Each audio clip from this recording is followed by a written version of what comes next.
Ya, ini kita memelihara satu binatang yang jarang dipelihara sama rekan-rekan ya.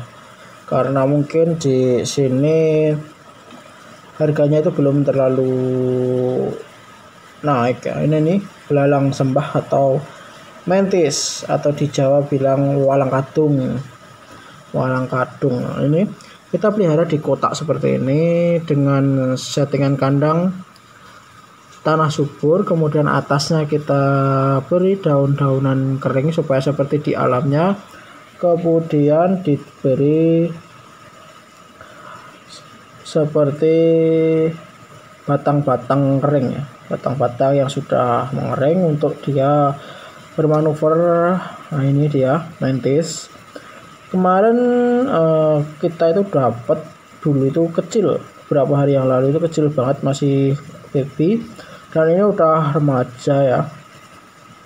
Untuk makanannya kita beri kadang jangkrik, kadang juga kalau ada laba-laba kita beri laba-laba di sekitar farm. Nah, itu kita beri makan. Nah, ini mantis kita ambil dari dalam kotak tadi.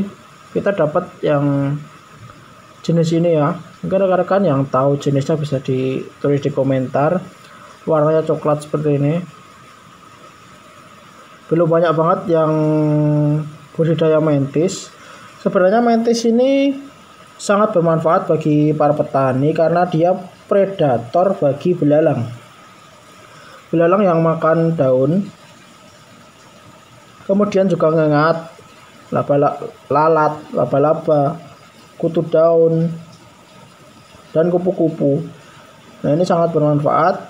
Kita ada juga plan untuk budidaya mantis ini, tapi sedang nyari-nyari pasangannya, karena ya kita berkewajiban mencari pasangannya ya kalau udah ada hewan. Nanti kita akan coba untuk breed, dan kita coba untuk nanti kita rilis di sekitar farm maupun di sawah-sawah di sekitar sini ya, supaya dia bisa menjadi rantai makanan bagi para hama di sawah. Jadi nggak usah terlalu mengandung pestisida ya, semprot pestisida walaupun organik. Nah, ini mantis yang di dalam kotak tanpa tutup seperti ini kondisinya. Untuk mantis ini termasuk karnivor, jadi dia nggak makan daun-daunan seperti belalang pada umumnya. Kemudian juga mantis ini memakan serangga lain yang ukurannya lebih kecil daripada tubuhnya. Kalau kita coba berikan jangkrik, itu kami pilihkan yang kecil, jangkrik yang masih kecil. Kan di sini tempat kami selalu ready jangkrik untuk pakan baby kura-kura, untuk pakan burung, dan juga untuk pakan yang jelas untuk pakan gecko. Mantis ini masuk ke dalam ordo Mantodea. Nah, Mantodea itu ada sekitar 2300 spesies di dalamnya. Salah satunya adalah ini. Kita belum mempelajari secara mendalam tentang mantis. Kita hanya coba belajar pelan-pelan dari beberapa sumber di YouTube maupun di luar negeri tentang mantis atau flying mantis. Kita coba belajar, dan kita yang terpenting adalah kita tahu settingan kandang, kita tahu jantan betina, dan juga kita tahu makanannya. Untuk masalah spesies, untuk masalah lain-lain itu nanti bisa berjalan sejalan ketika kita sudah mau breed. Kalau kita pelihara supaya dia bisa survive di farm, itu yang penting itu dulu, settingan kandang, kemudian juga makanan dia, kemudian juga tentang bagaimana dia bisa survive, seperti alat-alat apa yang dibutuhkan, butuh pemanas tidak, butuh dijemur tidak, atau butuh kelembapannya seperti apa. Dan untuk mantis ini membutuhkan kelembapan. Nah, ini kita beri makan dia berupa jangkrik, contohnya seperti ini. Ini kita beri jangkrik dengan ukuran kecil, baby, dan dia langsung memakannya seperti ini. Nah, ini tadi kita taruh di bawah situ dan dia naik langsung dimakan. Dia makannya terbalik seperti tadi.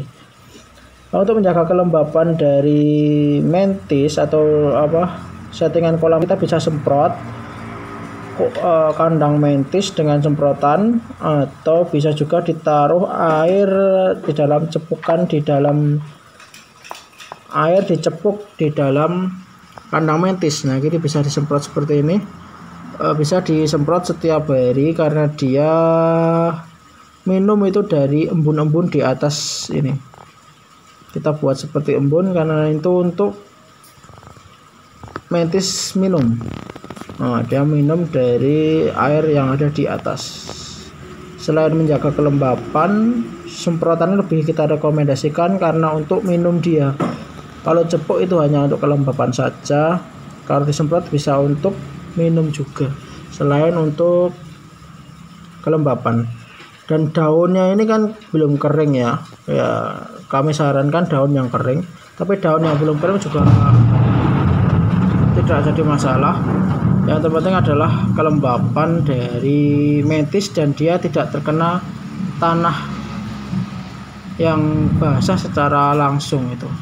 Ya, mungkin itu dulu sharing tentang budidaya mantis di Klaten yang baru mau kita canangkan.